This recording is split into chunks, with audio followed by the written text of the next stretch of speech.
All right, so this is chapter 21, and we're going to look at America emerging as a world power. So, this chapter is going to cover a lot of stuff. We're going to um, embark on imperialism, we're going to have the Spanish American War, we are eventually going to have World War One, and we're going to have the fight for women's suffrage, as well as America's first pandemic. So, here we go. All right, the first thing to know is imperialism. This was a really big thing, and there were a lot of reasons why it kind of happened, right? Number one, we're going to have fully populated coast to coast the landmass of North America. All right, so we've settled it. So now is a matter of where do we expand to get more resources. We are going to have the yellow press, which is going to push for the Spanish American War. We're going to have the idea of social Darwinism. Okay. The idea is that the strong will survive. So why not go and take what we want from the weaker? Then we're going to have a navy that we kind of want to show off because it's pretty cool, and we haven't really used its full capabilities yet. And then we're also going to have missionaries. All right, the spreading of Christianity. So these are the 5 major causes of imperialism. So let's look at it. First, we're going to have Josiah Strong. All right, this guy is going to urge the spread of Christianity. He's going to want to spread the idea of American exceptionalism. And his idea is that this can foster democracy. We can bring civilization to those that are lacking societies, right? Which usually is the idea of, not white people.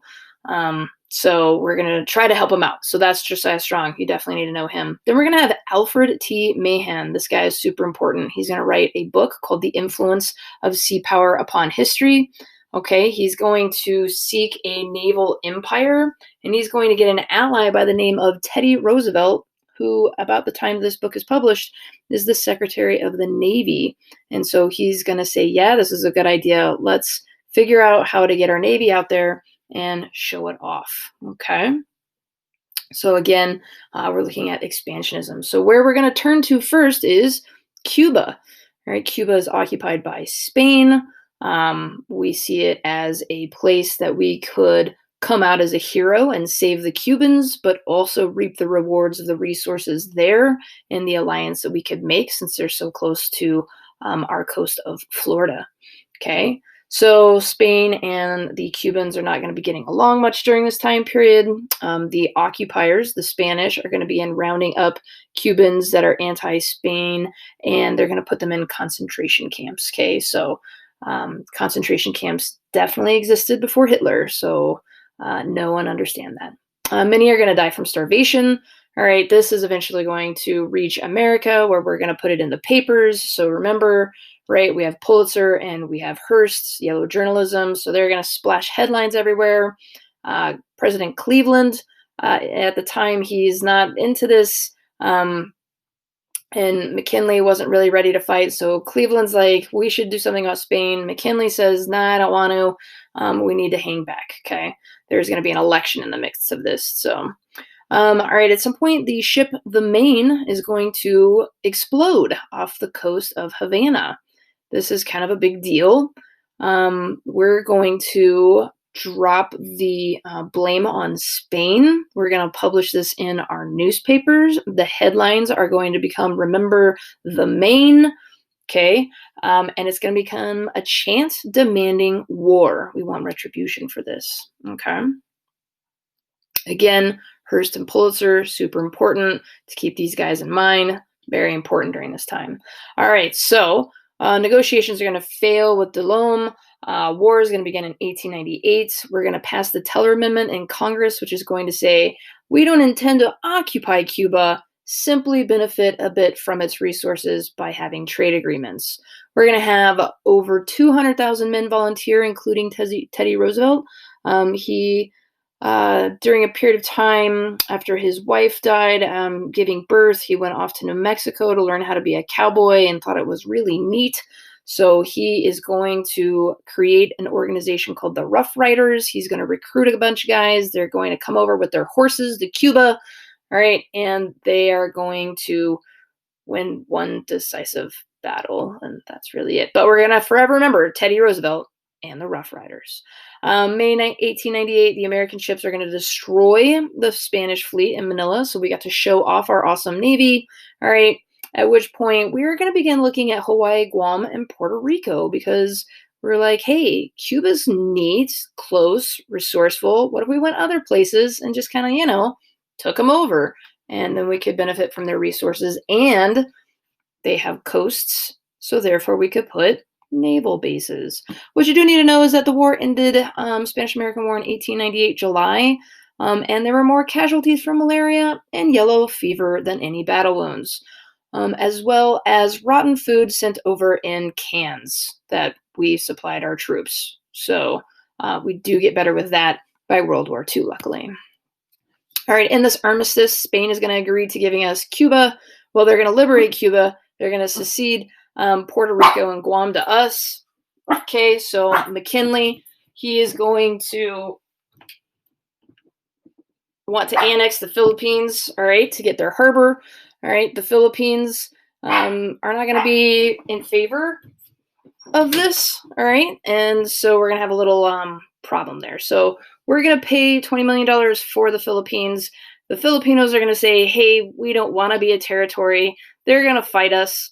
It's not going to go well. McKinley's going to get reelected to a second term, and he's going to have on his ticket this guy named Teddy Roosevelt, which bodes well for Teddy Roosevelt because McKinley's going to be assassinated. So therefore, Teddy Roosevelt is going to be the guy in the White House soon. Okay? All right, but the idea is citizenship. What happens if we annex these territories of Puerto Rico and Guam and the Philippines? Well, are they citizens? We're going to have a series of Supreme Court cases called the Insular Cases, where the Supreme Court decides that no, in fact, the Constitution does not always follow the flag, so therefore we can occupy and annex these territories, but in no way do they gain any of the rights of citizenship. So definitely know the Insular Cases. This just shows where all we spread. So if you take a look, all right, we have Puerto Rico. All right, by 1917, the Virgin Islands. We're going to have the Panama Canal in 1903. All right, this is going to help us expand our Navy. All right. Well, now we're going to dabble into the waters of foreign policy when it comes to China. So Teddy Roosevelt's going to get involved in this. All right. All of these European countries are coming into China. They're carving out some trade. They're taking over. And the U.S. is going to say, hey, what about us? We want an open door policy to China. We want a piece of China, all right, as well. During this time, there's going to be a group called the Boxers. They are a secret society of Chinese nationalists who rebel against all these European, all right, and the Japanese rule that's happening in China. We're going to send 5,000 troops to help out the Europeans. We're going to squash the Boxer Rebellion. But obviously, China's not really keen on having all of the European nations there. But we want an open door policy. Open the door, China. All right. Don't take it all for yourselves, Europe. We want a piece of this trade as well. So keep that in mind. Super important. Then we're going to have Japan. All right. They're going to start gaining in strength in Asia in the 19th century. They're actually going to go up against Russia in 1905. All right. And kind of, win. So that's a thing. So they're going to eventually kind of have an agreement that recognizes Japanese authority over Manchuria. This is kind of the beginning of their imperialistic moves that are going to come to a head in World War II. So keep that in mind. President Taft during this time, all right, he's going to want greater role for Americans in Asia, and he's going to support a Chinese revolution that takes place in 1911 against some of the Europeans there. All right, so this is just an image of who's taken what, where we're at, what's going on. All right, and if you look at it, yeah, everybody's over there, and we're going to finally get a little dabble, but not a whole bunch. All right, so now we're going to come back to Latin America, and we're going to have the Hay-Pauncefote Treaty. This is going to build a canal, okay? So this is the beginning of the Panama Canal. It's basically just going to say, hey, we have the right to build this canal, mostly because we supported a Panama rebellion. So we're going to recognize them as an independent country. We get to build a canal here. This is so cool. Teddy Roosevelt is going to have his big stick policy. Okay, so right, remember, carries a big stick. He's going to believe that the U.S. needs a strong navy, all right, and we need to expand and have access across the Atlantic and Pacific. Okay, so we're going to buy this strip of land. We're going to support the rebellion. We're going to get the Panama Canal. All right, the canal is going to take 8 years to build, and it's going to finally open in 1914. All right, so now take a note of our new and expanded foreign policy, right? We had Washington's farewell address, said no alliances.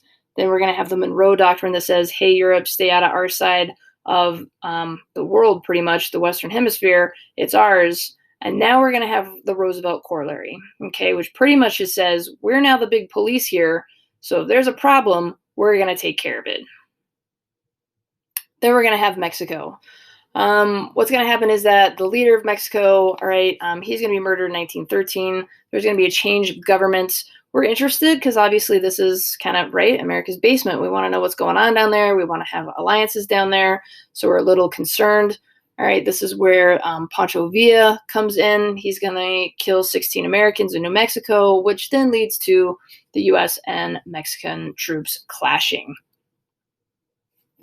Eventually what's going to happen, right, is that a new leader is going to be established in Mexico. We're going to maintain some relations there, but it's going to be a little tense, which is going to serve us well for the Zimmerman telegram, which is going to come soon. So, all right, Wilson is now the president. I know I've gone through a couple of presidents here. Okay, we've gone through McKinley, then Roosevelt, all right, then Taft, and then now Wilson. So we're back to Wilson here. Okay, he is going to try to stay out of World War I. He does not want to get involved over there. All right, but there's a problem because German U-boats, submarines are sinking our ships, all right, as far as trade is concerned. One of these ships is the Lusitania. It's going to have 200 Americans on board. Also, side note, it's going to have weaponry in the hull. But, you know, that's here nor there. So that's going to get sunk. Wilson's still not going to enter the war. He just really does not want to be in the war. He is definitely a pro-isolationist. Okay. But then we're going to have these negotiations. The Germans are going to agree not to bomb more ships with their U-boats, but they do it anyway. And then we're going to have the Zimmerman telegram. This telegram is going to be intercepted by Britain. It's going to be showed to us, and it basically is between Germany and Mexico. And Germany says, hey, if you get into the war, all right, and attack America, we'll help you gain all that territory you lost in the Mexican-American War. All right, so once we see that, all right, then we're not okay, because we definitely don't want to be attacked, not on our territory, not in our borders. All right, these are examples of some of the different propaganda posters coming out during World War I. Notice how the Germans are portrayed, monsters, murderers, horrible people. So of course we're going to get behind that and give them our money so that our country can fight a war once we do engage. Okay, by 1917, we have fewer than 200,000 soldiers, all right, going over. We are going to have a draft. We have a draft every war. It just so kind of happens that way. All right, we're going to have General Pershing. He's going to lead the forces over there. All right, most of the fighting is going to be done by the French and the British. All right, we literally swoop in. These people are exhausted. They're tired. They've already been fighting for over 3 years. All right, we come in with our fancy new uniforms and our peppy little attitudes, and everybody's about to fall down anyway, and then we can celebrate that we were part of it. During this time, though, Russia is going to have a little bit of an issue, and they're going to have a revolution in their country. So we're going to have the Bolshevik Revolution happening in Russia. So they're going to peace out on World War I, sign a bunch of treaties, and go deal with their mess. Okay, aiding the British and the French. We do force a German retreat by 1918. The armistice is signed November 11th, which is why we have Veterans Day, right? The 11th hour of the 11th month of the 11th day, all right? We have peace. The bells will ring, as we hear here in Loveland, with the trucks driving around. This is just an example of some of the major battles that were going on. All right. So with approximately 4 million American men serving in the US military. 400,000 of those were African Americans, and they still served in segregated units. They were racially discriminated against. We have over 50,000 US soldiers killed in action in World War I. And then we have 63,000 die from the Spanish flu. So more soldiers died from the Spanish flu in World War I than in combat. 8 million deaths combined from the Allied and Central Powers. We were a really small drop in the bucket for that. All right, our first pandemic was the Spanish flu. Hit big, all right, look at that. Police force, we've got masks, we've got, right, things separating our beds here, all right, we've got huge advertisements that say you need to be safe, you need to take care of yourself, you need to stay at home, all right. This is an image of World War I and some of the rubble and fighting. All right, so on the home front, right, we're going to consolidate our goods for the troops, okay, where the banks are going to lend capital to other nations to kind of help them out. We're going to ration our fuel and food, and then we get that thing called daylight savings. And then we never get rid of it, even though maybe we should by now, but whatever. All right, we're going to sell our bonds. This is how we fund things. All right, and then once the war is coming to an end, our president, President Wilson, he's going to promote total peace. Okay, and what this means is let's not declare a winner and a loser here. Let's just say, hey, let's have peace so we can all move forward with our lives. He's going to have the 14 points. All right, and France and Britain are pretty much going to tell him to zip it. They hate his ideas. Okay. Also, during this time of World War I, many white men are going off to war, so therefore we have over 400,000 African Americans moving from the South into the North. They do not just blatantly get on a train and leave, okay? It is a sneaky process because if the South finds out that their worker and tenant farmer / sharecropper is about to leave and embark towards the North, they're going to try to prevent you, okay? So just kind of remember that it took a lot for these people to leave the South to go to the North. And it wasn't just an overnight boom. So by 1917 and 1920, we have approximately 100,000 Mexicans entering the US for work as well. All right, so keep that in mind. All right, this is an image from Jacob Lawrence representing the Great Migration, people leaving home, all right, onto new unknown adventures in the North. All right, all during this, we have the exact same thing. What we have going on is women's suffrage. It's still happening. It's still going on, okay? War measures are happening. Wilson finally announced support for the amendment. Luckily, he's married with 3 kids, and they're all daughters. So that definitely helped him on the home front to finally push this through. Also, the bad rep that America was getting for force feeding the women that were being arrested when protesting outside the White House. So a bunch of things kind of made us look bad. And then his daughters and wife were like, come on, just endorse the amendment already. Okay, 1920, we're going to have the 19th Amendment. Okay, and then post-World War I, the USSR, Great Britain, and Canada follow us. All right, so here we go, women's suffrage. Okay, top right is women working on the war fronts, just like World War II. They went out to the mills, they went out to the mines, they went out to the factories. They were working, they were creating the goods that we needed for war at the time. Okay, so we're going to have the Treaty of Versailles, which is basically going to say, Germany, we hate you. It's all your fault. Pay up. This war is your problem. Wilson's going to hate it. He's going to try to get the Senate to ratify it, though, because inside of the Versailles Treaty is this thing called the League of Nations, and he thinks that's kind of a big deal. But we don't like it. So the Republicans say no. Wilson's going to go travel the country.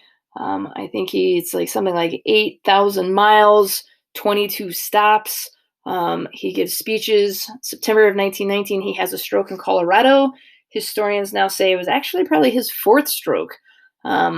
So at that point, he's kind of debilitated. He's going to go home. He's going to try to recover. His second wife, because his first wife passed, Edith is pretty much going to be kind of our, you could arguably say maybe our first female president. She's going to be making the decisions and sending memos and doing things on his behalf. So the U.S. never ratifies the Treaty of Versailles. We never join the League of Nations, but we do emerge as a world power that people look to kind of swoop in and help out with things. So something to take note of: new nations, right? Finland's going to come out of this, Estonia, Latvia, Lithuania, Poland, poor Poland, just poor Poland, Czechoslovakia. All right, we're going to have Austria and Hungary. We no longer have the Austrian-Hungary Empire.